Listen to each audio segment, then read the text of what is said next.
Ay, mga kabakit, ano ba itong ating sinahing na tulingan ito yung naipakita ko na sa inyo.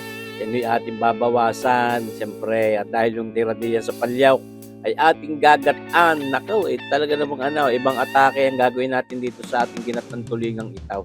Itaw, ating umpisahan ng pagluluto nitong ating ginatang tulingan. Mga kabayan, nagpapainita tayo diyan ng ating magic wok padayaan, yung non-stick wok pa na yan. Siyempre, tayo di magsasangkot siya muna. Maglalagay tayo ng mantika. Siyempre, sa pagsasangkot siya natin, tunay itong ating ganitang tuloy ito'y kakaiba doon sa aking mga naunang ipinakita sa inyo. Itong ating mga pansahog niya, meron tayong siling habang gayaan, pawang, siling manghang, sibuyas, luyang dilaw, at saka yung luyang puting iyan na kulay yelo naman. Ayan mga kabayan. Di ngayon, magsasangkot siya na tayo. Una natin sasangkutsahin, edi ito ang ating mga luyang ito. Ayan naghahanyaya na agad ang sarap, luya pala ang sauce marsipoy tawarin.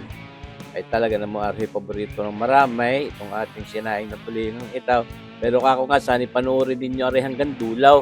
Dahil iba ang aking sistema ng pagluluto ngayon na rin, ating ginatang tulingan. Ba. Tapos ngayon, sasangkutsahin na rin natin yung ating bawang ng papagaya. Kahit papagayaon, mga kabayan, yan talaga namang aring ating ginatang tulingan, number 1 sa ating mga videos dito sa ating YouTube channel. O mga 4.2 million, magpo 4.3 million na yaon. Ito naman, ginatang tulingan pa rin, pero iba ang ating sistemang ginawa dito. At pwede rin naman ninyong magaya. Sabi ko, napakasarap din. Tinawag na rin natin yung ating mga sibuyas at yung mga siling habang iyan. Yung medyo mahanghang na siling yun. Pamintahan natin siyempre, hindi pwede mawala yan. Marami-rami para mas masarap. Yan mga kabayan. Yan ang ating mga siling yun, may kahanghangan na yan. Ako, kinuha din sa likod bahay. Sa tanim ni kabayan Commander Mami Lisa. Ngayon ilalagay na natin itong ating kakanggata. Mga kabayan, talagang kakanggata agad ang ating inilagay. Hindi na natin ginamit yung mga padalawang piga. Yan ating isinama na kinilaan diyan pinaka latak. Yun tinanggal natin ang tubig. Yan na nga ating nahalo-halo na papagayaan. Siyempre, medyo malakas-lakas muna sa unang apoy. At yan pagka nakuto-kulo na yung ating pahihinaan. Sa tuloy lang halaw, pagkalagay ng ating gata. Yan Ngayon, siyempre, lalagyan na rin agad natin yung ng paasay. Ang ginagamit natin palagi ay itong ating red cane vinegar. Mga 3 kutsara ang ating ilalagay diyan. Ayaw ko naman ng aking ginatan ay napaka-asay. Sabi sa kawad ni parang naghahalumanes ang lasa pagkamaasay. Pangin muna natin, huwag muna hahaluin. Magagalit ang nanay. Siyempre, nang makutuan, saka natin dinalo-halo papagay ang ating suka para daw hindi mag-amoy hilaw ang suka. Ito, paborito ko din sa ginatang tulingan, yung talong na yaan. Una nating ilalagay yan diyan at gusto ko diyan sa talong yung medyo naluluray-luray, talagang malambot. Hindi man naluluray-luray, basta malambot po siya. Yung pag kinagat ko hindi nalaban, hindi na nanampiga. Hindi, ibig sabihin pag kinagat hindi nalangit-ngit sa ngipin, nakakangilaw. Ayan Yun ating pakukutuan lang papagayat, may inilambot din na nga karikit iyan, mga kabay. Nahalo-halot, binabalik natin, baka nagtututong ilalim. Sarap din talong sa ginataan. Sabi siya, kahit ano naman, kahit iprito na. At ito, yung patis ng ating tulingan. Ang ating gagamiting paalat din diyan sa ating ginatang tulingang iyan. Lalagyan muna natin diyan ng mga 4 na kutsara lang muna. At dahil pag isinahog natin yan dun sa ating palyaw, pag binuhos natin yan, may natitira pang patis doon. Mga kabayan. Yung hipinahang lang natin nga ang lutot ng ating talong ay lumambaut. Ang ating talaw ay lumambaut. Mga kabayan. Ayan bibilis natin ang video siyempre para hindi mainit. Ayan Ngayon siyempre itong ating matigas-tigas ding isa pa. Yan nanlalaban. Yung ating sitaw. Berde. Sariwa naman pero gusto ko yung malambot-lambot din. At ayaw ko yung sitaw, lalo na yung sitaw na yan pagka maligat nalangit-ngit sa ngipin. Kaya yun medyo pinapauna ko ding palambutin yan. Yung ating sitaw na yan. kakangilong ngat-ngatin niya pagka makunat. Kaya palalambutin din natin yan. Hindi man lurayin, basta may lambot. Pag kinagat mo hindi tutunog sa ngipin. Ayan na, mga kabayan nating nahalo-halo pa pag siyempre, tinabalik-balik natin. Sabi sa kaway, nag-aayain na agad talaga. Sarap yung siling yun, pwede nating durugi. Pwede rin namang maya-maya may pugnaw din iyon, pati yung mga siling haba. Ayan ho. Sana ito gaya nyo panunuwar mga kabayan hanggang oras na aray. Kahit naman yung napanood rin siguro yung iba sa ating mga viewers at subscribers, ay iba nga ho rin ating sistema na rin mga kabayan. Napakasarap din naman. At ito na nga yung ating natira doon sa palyaw. Siyempre hindi natin ginagat ang lahat dahil masarap din ho yung sinaing. Ano, may mga natira pang patis iyan. Diyan may apoy pa yun. Kita yung patis na yaaw. Nako kaya sabi ko sa inyo kanina huwag ilalahat agad yung ating binawas na patis. At baka sumubrang alat. Hindi ating tsatsantsahin dahil may naiiwan pang ang patis diyan sa palyaw. Ayan ho. Ay, nagaya sarap. Ang dami pang taba. Naiwan din diyan yung mga taba-tabang iyan. At ito na. Ibubuhos na natin diyan sa palyaw. Kaya ang ating mga sinangkot at ginatang iyan. Oh, di ba gahaw? Ay, ibang atake. Kabayan. Di paang angin natin diyan ngayon. So, sumarsipaw. At talaga lalo naman napakasarap ng luto diyan sa palyaw. Lalo kung sa kahoy, luluto ay siyempre. Pero pwede rin naman diyan sa kalan. Ayan ha, yung sinaid natin ating pinantuan ng karikit na tubig. Yan ho yung atin munang pinapapatalab doon sa ating mga tulingan yung mas concentrated bang flavor niyang ating ginatang yan. Pero yung ibabantuan ko pa rin ng tubig na mainit maya. Siyempre, para marami-raming maihapla sa kanin. Siyempre naman mga kabayan, ayaw ko din naman masyadong igang-igang ating ginat. At yan naman kahit paano sabihin, hindi rin naman mapapaglatik-latik pa yan. At tunay na marami-raming gatong ang mauubos diyan. Kaya gusto ko may sabaw-sabaw para kita nyo bagang itsura ho mga kabayan. Kuto ang papagayan. Nanonood na daw sa ating tulingan.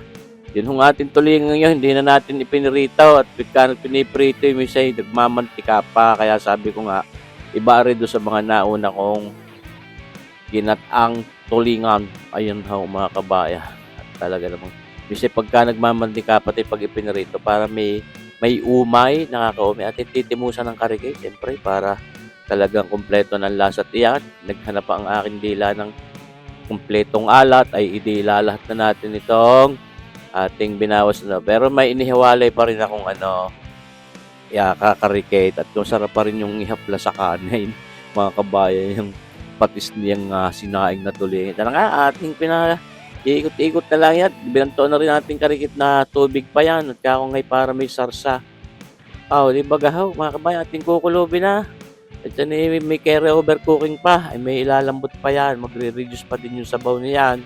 Kaya mga kabayan yun yung bubuklatin ito na pinaling at di mabulitan nyo yung iga pero sabi ko sa inyo meron pa tayong ilalagay di yung petchay yan mga tangkay muna at mga kunat-kunat iyan yan, mga kabayan talaga namang kompletos ricadaw siyang ating ginatang tulingang yaan ay panalaw sabi ko sa inyo kulaw at nanlamambaut yung tangkay ng pitsay na yaon at ito ilalagay na rin natin yung mga pinagdahonang yan karikit na oras na lang at yan luto na at mapapahaplas na yan sa hapag ng tanghali at tamang-tama itong ating lutong itaw ngayong mahal na araw ngayong Biyernes Santong itaw mga kabayan aming tinanghalian iyan kanina ay di bagahaw.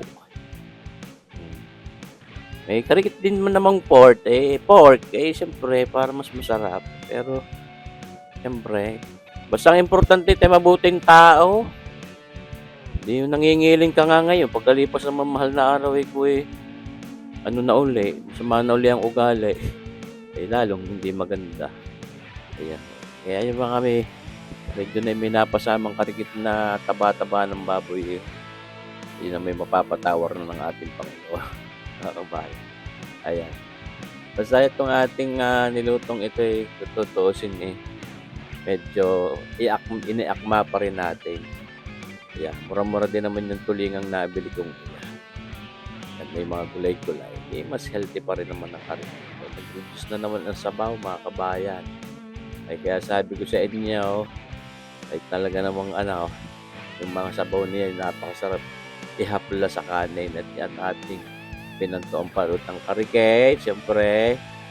Para naman nga hindi igang-igat. Yan ho, malapit din sa katotohanan, papatay na natin ang apoy niya at may carry over cooking pa yan, kako nga. Yan ho, kahit napatay na nating apoy sa init ng palyaw, ay tuloy ang niyan, luto niya, mag-evaporate pa rin yung sabaw na yan. Kaya, mamataman na, pinatay na natin diyan ng apoy. Yan ho, kaya, kita nyo na, kuto-kuto pa, kahit patay ng apoy. Apa, ito na. Luto ng ating ginataang tulingan sa palyaw. Ayun, tunay kayo, ay panalong-panalong sarap na rin. Mapapa-only rice kayo. Sabi sa kawa mga kabayan, yung purbahan din na rin. Yan how. Talaga namang panalong-panalo ito. Tapos, marsipaw tawarin. Ayan, tingnan nga, tayo ikutin ng karikit. Kung sagay may drama, kita nyo gawin tulingan yun. Maliliit naman yun. Malaki-lakilaan ng karikit sa tulinganan. Kaya kahit yan hindi na rin natin pinirot at pinakalaan natin, ay talagang nanonood na rin din. Ang sarap yung pagkakapagsaing natin diyan. Tapos ating ginatang papagayan, ay digay kainaman. Ang ating malalasap diyan ay puro sarap mga kabayan. Siya, lanta ka na. Kita nyo bagay ito? Naman, ang ating talong na yan. Talaga namang hindi po pwedeng mawala sa aking ginatang tulingan. At ito ang ating tulingan iyan, sabi ko nga sa inyo. Isa pa nga pala pag kami sa ipiniprito pa rin ng tulingan bago gatan, nayapa ang laman. Yun, ang isa pa ang doon, siste. Nayapa ang laman ng tulingan pagka ipiniprito pa bago natin gatanin.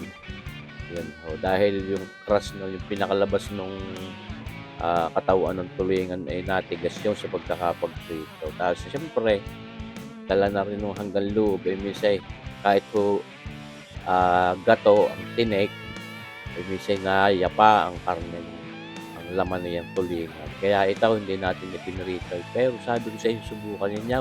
At talagang napakasarap. Juicy pa rin ang laman ng tulingan. Lanta ka na mga kabayan. Kita nyo ba guys ito? Gaya yan, sarap. Ang ating ginatang tulingan yan. Ayan how. Talaga namang Sana naibigan nyo itong ating video ito mga kabayan. Sana abangan nyo pa rin palagi ang ating pang mga susunod na cooking videos dito sa ating YouTube channel na Sir Boy at Melo. Mabuhay tayong lahat. God bless!